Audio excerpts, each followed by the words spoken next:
말씀을 풀어 낭독하겠습니다. 특별히 이 아침에 어제 이사 온 우리 양지성 권사님 계셔서 너무나 반갑습니다. 보지는 마십시오. 아침에 보는 건 실례입니다. 저도 어제 이사했습니다. 네. 오늘도 우리 모두에게 또 이렇게 오랜만에 온 지체와 함께 또 같이 이렇게 나아가니 너무나 감사합니다. 이제 말씀 좀 나눌 텐데요. 여러분, 죄란 무엇인가요? 죄가 무엇인가? 스스로 하나님처럼 되려고 하는 것, 그것이 죄라는 것을 우리는 잘 알고 있습니다. 그런데 인간은 죄와 유혹을 혼자 힘으로 해결하는 데 있어서도 스스로 하나님이 되려고 하는 경향이 있습니다. 죄로부터 구원받는 것을 헛된 우상에서 찾는 것을 우리는 우상숭배라고 말하죠. 또 한편에 자신의 착한 삶과 노력에서 찾는 것을 도덕 종교라고 이렇게 말합니다. 바로 스스로의 힘으로 구원받을 자격을 얻겠다라는 것이죠. 핵심은 홀로 싸우는 거예요. 죄와 홀로 싸우는 거. 하나님 외에, 하나님 없이 홀로 사는 것이 죄인데 또한 그 죄 앞에서 홀로 서는 것이 또 다른 죄입니다. 네, 여러분, 사탄은 있잖아요. 우리를 고립시키려고 합니다. 그게 사탄의 전략입니다. 너무나 많은 그리스도인들이 자신의 그 은밀한 죄와 싸우다 지쳐가고 있습니다. 그리고 넘어지고 있습니다.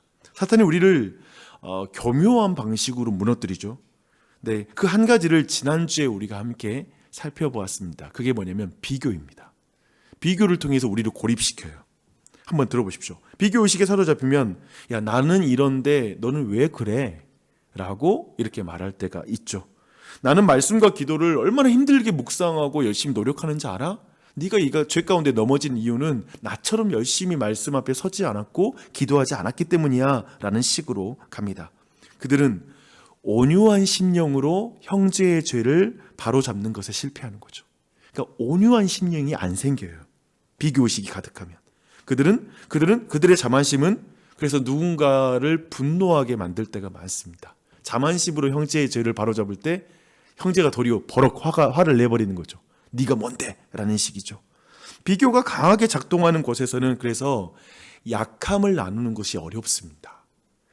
약점을 잡고 공격을 당하는 빌미가 되기 때문에 그런 곳에서는 결코 우리는 약함을 나누거나 나의 악함을 나눌 수가 없습니다. 한편의 비교의식 속에서 열등감을 가득 가지고 있는 사람도 말릴 수가 없어요. 여러분, 주변에 혹시 그런 분 한 분쯤은 계시죠? 열등감이 그냥 열등감으로 똘똘 뭉친 사람 말입니다. 가인을 한번 생각해 보십시오. 은혜롭고 예배하는 동생을 보는 것이 그렇게 싫어요. 걔가 예배드리면서 웃고 있는 거, 하나님과 친밀한 것도 보기 싫습니다. 왜냐하면 자신과 자신의 재물보다 동생과 그의 재물을 더 좋아하시는 하나님이 너무 싫어. 그 동생과 너무 비교하는 그 의식 가운데 가득 차 있기 때문에 그렇습니다. 비교할 필요가 없는 것을 비교하는 그 자신의 문제는 보지 못하고 결국에 동생을 죽이게 되죠. 무섭습니다. 비교라는 것은. 그렇죠? 자만으로 갑질하는 것도 문제인데 좌절로 자학으로 을질하는 것도 굉장한 문제가 되는 것 같습니다. 비교라는 중력이 이렇게 무섭습니다. 그런 의미에서 저는 교회라는 것은 참 독특하다라는 생각이 듭니다. 비교라는 이 세상에 중력이 작동하는 동시에 또 한편에 성령과 예수 그리스도의 복음의 능력이 또한 작동하는 그런 곳이기도 하죠. 한 사람이 은혜를 받고 비교라는 중력에서 벗어나 하나님과 교회를 섬긴다고 하더라도 교회 내 어떤 사람들은 그렇지 않습니다. 여전히 비교 가운데 그 모든 것을 보게 되는 것이죠. 그래서 그 비교라는 세계관 속에서 서로를 막 판단하는 곳이 교회가 아닌가라는 그런 생각이 듭니다. 그렇게 서로 물고 뜯게 되는 것. 성경엔 그런 표현이 있거든요. 물고 뜯는다라는 표현이 있습니다. 어떤 교회를 향해서 사도 바울이 그런 표현을 써요. 그래서 교회는 점점 사랑이 식어져 가는 것 같습니다. 결국 사람들과 거리를 두면서 고립시키는 방향으로 신앙생활하는 사람이 되게 많아요. 교회 생활하다 보면 그럴 때가 있어요. 이제 나 그냥 사람들과 거리를 두기 시작하는 것이죠. 저는 교회 안에서 고립된 이들에게 우선 목사로서는 모든 분들에게 어쩌면 이 설교를 듣는 다른 교회 교인들에게도 말하고 싶어요. 그런 분들에게 미안한 마음이 있는 것 같아요. 교회가 그래서 참 미안하다. 상처를 줘서 미안하다라는 마음이 있습니다. 그런데 동시에 그들에게 말하고 싶습니다. 마귀는 여러분이 고립되는 걸 되게 좋아합니다. 여튼 어찌되었든 여러분이 그렇게 고립시키면서 사람들로부터 동떨어지는 걸 굉장히 좋아합니다. 여러분 이걸 기억하십시오.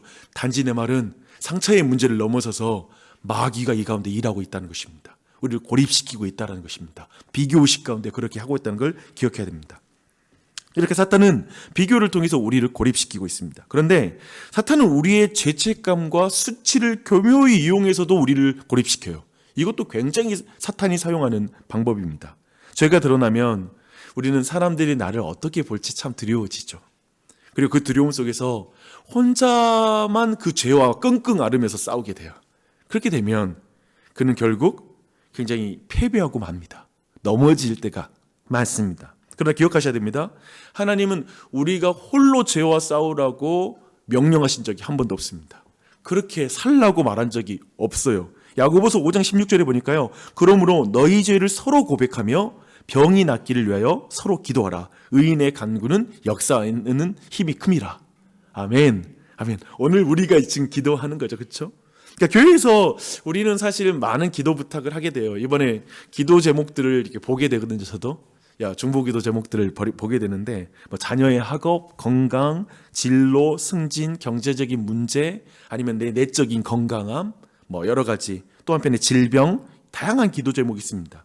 다만 죄의 문제는 빼놓고 기도 제목 부탁하는 것도 가능한 것 같습니다. 다른 기도 제목 다 있어. 근데 내가 참 이 죄와의 싸움을 잘 이기게 해주세요. 이런 기도 제목은 빠질 수 있다는 거죠. 한번 기도 제목 확인해 보십시오. 의외로 이런 게 많을 수도 있다는 것입니다. 그런데 성경은 다른 것보다 죄를 서로 고백하며 병이 낫기를 놓고 서로 나누고 기도하라고 말하고 있습니다. 이걸 가르치고 있다는 걸 주목할 필요가 있습니다. 신뢰할 수 있는 형제 자매들과 죄를 서로 고백하며 병이 낫기를 기도하는 것, 그런 교회가 되기를 간절히 기도합니다. 작년, 재작년 우리가 토요일마다 회심 기도 한 달에 한 번씩 하면서 참 기도 응답이 많았거든요. 근데 내가 느끼기에 그 기도 응답이 많은 이유가 뭘까 싶으면 한 사람이 죄로부터 돌이켜서 하나님께 돌아오라는 기도잖아요. 이거 주님 기뻐하세요. 그러니까 같이 우리가 한 영혼이 죄로부터 돌이키게 해달라는 기도를 주님이 기뻐하세요. 분명히 하나님이 역사하신 줄 믿습니다. 의인의 간구하는 힘은 큼이라.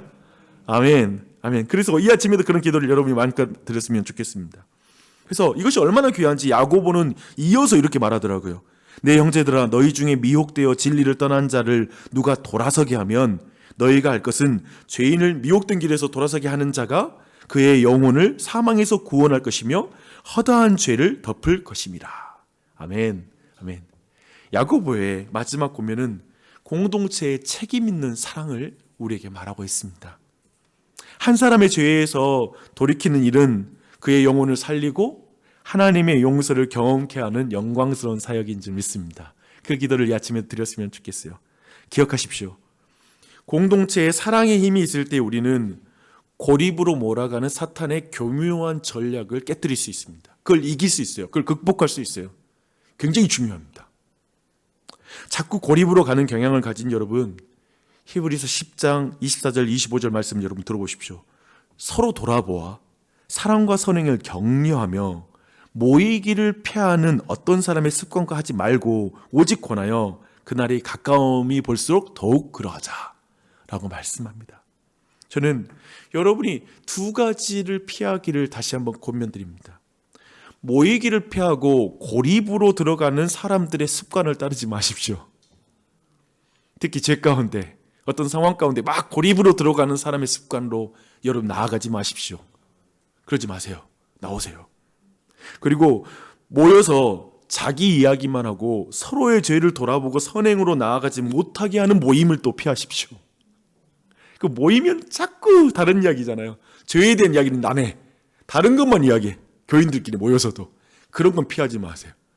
또 이런 경우도 있죠. 다른 사람 죄를 들춰. 모여서.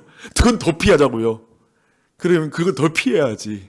그렇죠? 이걸 여러분 이 두 가지를 꼭 기억했으면 좋겠습니다.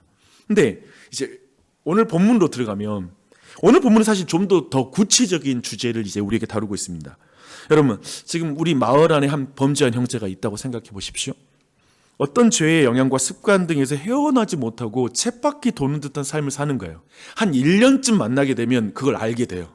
저 사람이 거의 지금 저 맥락에서 그냥 쳇바퀴를 돌듯 저 죄와 습관에서 못 벗어나는구나, 이런 걸 우리가 알게 됩니다. 어떻게 할 것인가? 먼저 그 죄를 알고 있는 당신이 혼자 그 상대를 권고하라고 성경은 말하고 있습니다. 만일 당신의 말이 너무나 주관적인 판단이라고 말하며 듣지 않으면 한두 사람을 데리고 가서 두세 증인의 입을 통해 각자가 확인한 구체적인 정황을 말해줌으로 객관적으로 그가 스스로 깨달을 수 있도록 다시 한번 확증해 주라고 성경은 말하고 있습니다. 이것은 작은 밟으라는 말이 아니라 철저히 죄를 깨닫도록, 죄를 분명히 깨달을 수 있도록 최대한 도와줘라 라는 의미로 해석하는 게 맞는 것 같습니다.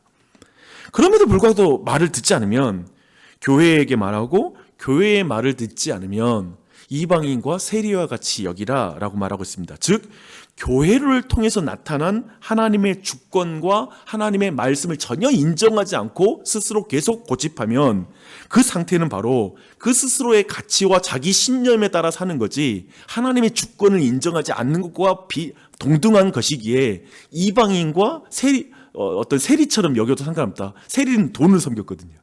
예를 들면 그런 가치, 다른 가치를 추구하는 존재처럼 여겨라 라고 이렇게 말하고 있습니다. 저는 이 방식이 특별히 주일날 보았던 온유함으로 형제를 바로잡는 그 과정을 보여주는 절차라고 저는 이해합니다.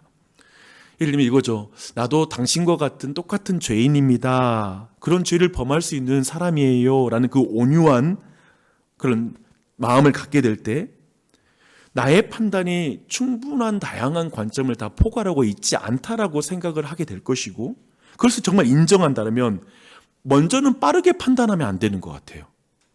내가 누구를 볼 때 함부로 있게 판단하는 거, 이건 정말 주의해야 될 주제입니다. 이거 온유한 마음을 가진다면 그런 마음을 갖게 되는 것이죠. 두 번째는 명백하게 죄를 범한 것을 분명할 때에도 먼저는 공개적으로 수치를 주지 않는다는 것입니다. 이 원리를 지키십시오. 공개적으로 사람들한테 떠버리지 않는 거예요. 믿음의 선배들의 지혜는 여기에 있었던 것 같아요. 이런 전 말 들었거든요. 먼저 하나님께 기도하지 않고 그 사람에게 먼저 말하지 마. 먼저 그 사람을 위해서 하나님께 기도하고 나서 그 사람에게 말해. 이걸 저 어렸을 때 배웠어요. 참 중요한 걸 배웠죠. 저는 이런 지혜를 여러분과 또 한편에 나누고 싶어요. 그 형제 자매에게 내가 직접 말하기 전에 다른 지체에게 그의 문제를 말하지 마세요. 이 원리를 지키면 어떨까요? 그렇잖아요. 우리는 그 사람에게 말하기 전에 다른 사람, 막 여러 사람한테 저 사람이 이래 라고 말할 수도 있잖아요. 그건 수치를 주는 거잖아요. 그러지 말라고요. 아마도 저는 그것이 이 말씀의 원리라고 생각합니다. 그래서 교회 안에 문제와 약함이 보이면 그것을, 특별히 이런 경우도 있어요. 교회 안에도 이제 전체적인 교회의 어떤 운영과 어떤 교회 흐름 속에서도 교회 안에 문제와 약함이 보이면 그것을 담당하는 자들에게 먼저 찾아가서 온유함으로 그 사안에 대해서 말하는 것이 또 그 동일한 원리 안에 있는 것이라고 생각합니다. 공개적으로 여러분이 말하기 시작하면 담당자들이 수치심을 느끼기 시작합니다. 그리고 압박감을 저는 느낀다라고 생각합니다. 그냥 조용히 찾아가서 말해주면 돼요. 그러면 되게 그 사람도 부드럽게 반응할 수 있을 텐데 벌써 막 사람들에게 말하고 다니면 너무나 큰 압박감을 느끼는 거죠. 직접 얘기하지 않고 여론을 만들어가는 것은 제가 볼 때 의도와 상관없이 되게 지혜롭지 못하다, 온유한 방법이 아니다라고 저는 생각합니다. 저는 그것이 온유함으로 공동체를 만드는 방법이 바로 이런 부분을 지켜가는 것이 아닌가 싶습니다. 근데요, 물론 그렇게 해도 바로잡히지 않을 때가 있잖아요. 그렇죠? 그렇게 온유하게 이게 다가가서 해도 개인의 문제이든 공동체의 문제이든 이제 두세 사람과 함께 다시 바로잡아 가는 것에 힘써야 할 것입니다. 이제 두세 사람이 또 의견을 같이 할 수 있잖아요. 그렇게 같이 나가는 것이죠. 그런데 여기에 맹점이 하나 있습니다. 두세 사람이 한 무리가 되어, 어떤 의미에서 한 통속이 되어 한 사람을 죄로 공격하고 바로잡을 문제도 생길 수 있잖아요. 그렇죠? 그 문제도 발생할 수 있죠. 그래서 이제는 교회에 말해야 됩니다. 교회에. 근데 여기에서 교회는 실질적으로 경건한 어른들의 모임을 말합니다. 즉 여기에서 뭐냐면 장로의 회, 즉 당회를 말하는 것이라고 우리는 성경을 해석할 수 있습니다. 장로교에서는 그렇게 해석합니다. 그래서 사실상 장로의 회는 다시 한번 성경과 성령님의 인도하심을 따라서 이 형제의 범죄를 억울함이 없도록, 그리고 바르고 성경적으로 그걸 판단하여서 문제를 해결하는 방식으로 진행해 나가는 것이죠. 그래서 장로교회에서 당회는 진짜 중요합니다. 기억하십시오. 당회의 중요한 기능은 죄를 바로잡는 것입니다. 형제의 죄를 바로잡는 것이죠. 그래서 당회는 교회를 다른 복음에서 지켜야 되고요. 그리고 거짓된 교리로부터 보호해야 돼요. 동시에 죄로 말미암아 넘어진 형제를 바로잡는 것, 이 모든 것이 당회의 기능입니다. 교회 안에 잘못된 소문까지도 다뤄가야 돼요. 그런 것들까지도 당회가 해야 될 업무입니다. 온 교회는 당회가 바로 서도록 기도해 주십시오. 이게 굉장히 중요합니다. 교회의 교회됨을 위해서, 그리고 당회의 지도력을 존중하며 따라 주시기를 부탁드립니다. 이것이 얼마나 어려운 일인지를 여러분 우선 알아야 돼요. 되게 힘들지 않아요? 이 자체가, 이 과정을 쭉 살펴봤을 때 개인으로 적용하던 교회로 적용하던 이 일이 지금 보통 일이 아니라는 걸 잘 알고 있을 거예요. 뭐가 어려울까요? 제가 회사에서 그 감사 부서에서 일하는 교우들이 몇 분 계셨거든요. 뭐 지금도 일하고 계신 분도 계실 것 같고. 근데 그런 분들과 대화를 나누면서 이런 게 어렵다고 하더라고요. 뭐냐면 그 인간의 죄성을 보는 거. 그냥 감사를 하면서 그 사람들 하나하나의 범죄를 보고 다뤄갈 때 인간의 그 반응들을 보면 인간의 죄인이라는 걸 느끼게 된다는 것이죠. 또한 회사 내에서 다양한 가십에 휩싸일 수 있는, 그러니까 자신도 이제 그 감사라는 자신도 평가를 막 받는, 사람들에게, 동료들에게 평가받는 것이 어렵다라는 이런 말을 들었습니다. 동일한 맥락의 어려움이 당연히 있죠. 목사에게도 있고 이 일을 다루는 이게 있습니다. 그러니까 베드로에게도 그런 질문이 있었어요. 어떤 질문이 있냐면, 아니 그렇게 힘들게 바로 잡아도 또 죄를 범하면 어떻게 해요? 아니 사람을 언제까지 용서해 줘야 됩니까? 아니 교회가 끊임없이 죄의 문제가 많은데 도대체 그 문제를 하나하나 어떻게 다 다뤄요? 막 이런 질문이 지금 베드로에게 터져 나왔습니다. 근데 제가 베드로의 질문을 좀 더 확장할 수 있다는 생각이 들었어요. 좀 더 확장하면 이렇게 또 말할 수 있을 것 같아요. 교회 안에서 형제자매의 죄를 바로잡는 것이 얼마나 힘든 일인지 아세요? 아니 그것을 반복해야 된다고요? 그것이 분란을 만들 수 있다는 걸 모르세요? 얼마나 민감한 주제인데요. 요즘 사람들이 그걸 듣겠어요? 언제까지 그 일을 계속해야 되나요? 언제까지 오해를 바로잡아줘야 되나요? 그렇다고 해서 그 효과가 있을까요? 별 효과 없이 교회만 떠나버릴 것 같은데요? 막 이렇게 말할 수 있을 것 같아요. 근데 예수님은 베드로의 마음이 근본적으로 온유함에서 나온 질문이 아니란 걸 간파하시고, 그래서 우리가 잘 아는 1만 달란트의 빚진 자의 비유를 그 맥락에서 하고 계십니다. 형제의 죄를 바로잡는 것, 그것은 사실 내가 형제보다 더 죄를 짓지 않고 탁월해서 바로잡는 것이 아니라 잘나서 그 죄를 바로잡는 것이 아니라고 말하는 것이죠. 도리어 더 잘나야지 바로잡을 수 있지, 내가 더 바로 서야지 바로잡을 수 있지라고 생각하는 건 비교의 중력에서 생각하는 것일 수 있죠. 내가 상대적으로 그보다 더 탁월해야지만이 난 다룰 수 있어 라고 생각하는 것, 도리어 그렇게 지금 성경은 말하는 것이 아니라 도리어 나는 더 큰 죄인인데 예수님이 내 죄를 위해서 죽으셨음을 믿을 때에만 형제의 죄를 바로잡을 수 있다, 그게 진짜다라고 말하는 것이죠. 내가 더 큰 죄인인데, 1만 달란트 빚진 자인데 거기서 탕감받은 죄인이기 때문에 난 형제의 죄를, 그런 믿음을 가진 자만이, 그 은혜를 받은 자만이 형제의 죄를 진짜 바로잡을 수 있다는 것이죠. 온유하게 바로잡을 수 있는 거죠. 나도 그리스도의 용서가 필요한 죄인이요, 그리고 그도 그리스도의 용서가 필요한 죄인이요. 그래서 형제의 죄를 바로잡는 것이 가능해지는 것입니다. 저는 이게 너무나 큰 은혜가 됐어요. 나와 그를 비교해서 누가 하나님께 더 많은 빚을 졌는지를 확인하는 시간이 아닙니다. 도리어 그저 하나님 앞에 1만 달란트 탕감받은 그 은혜로만 서로의 범죄와 약함을 솔직하게 나눌 수 있고 서로 짊어질 수도 있고 그걸 바로잡을 수 있는 것이 가능해진다는 것이 성경의 가르침인 것이죠. 형제님, 자매님, 예수님께 돌아가야 돼요. 지금 이대로 있으면 안 돼요. 예수님께 돌아가야 돼요. 라고 말하는 그 용기, 그것은 예수님 앞에 우리 다 죄인이야, 저도 형제도 다 돌아가야 돼요 라고 말할 때 그 자신감이 생기고 또한 그 용기가 생겨서 형제를 도와줄 수 있다는 것이죠. 주 안에 사랑하는 여러분, 온유함으로 형제의 죄를 바로잡는 것, 그것은 태도만이 아니라 절차에서도 드러난다는 걸 오늘 말씀을 통해서 확인했습니다. 근데 이런 내용 딱 오늘 말씀 듣잖아요. 저는 이런 반응이 우리 안에 있을 수 있을 것 같아요. 아이고, 이건 내 기질하고 너무 안 맞네요. 나는 그냥 버럭할 때도 있고 막 그런데 이 말씀 너무 어렵게만 느껴지네요. 어떻게 이렇게 할 수 있어요? 그런데 우리 구주 예수님이 우리를 그렇게 대하십니다. 영주의 하나님이 나를 그렇게 대하셨습니다. 주님이 너무나 나에게 수치를 주지 않으시고 항상 사람들 앞에 내 죄 다 공개했으면 내가 여기 못 설 것 같아요. 근데 주님이 나를 끝까지 인내하면서 지금까지 다루고 계십니다. 저는 겁이 나요. 내 은밀한 게 여러분 앞에 공개되는 그날이 올까 봐. 주님은 그렇게 지금까지 참고 계세요. 사실상 우리는 범죄한 형제에게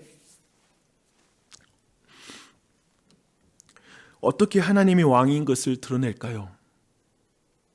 그렇게 묻는 순간부터 사실상 하나님이 나를 어떻게 대하고 계시는지를, 말씀하시는지를 회상하고 묵상하고 그 은혜를 다시 확인하는 작업일 뿐이에요. 저 사람을 보면서 내가 저 사람 어떻게 용서할까요? 그 순간부터 하나님은 나를 어떻게 용서하셨지? 하나님은 나를 어떻게 대하셨지?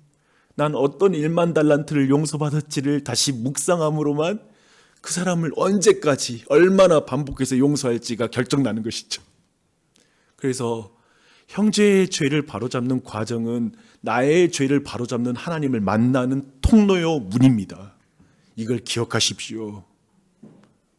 이것을 다루지 않는 이상 우리는 우리를 다루신 하나님도 못 만납니다.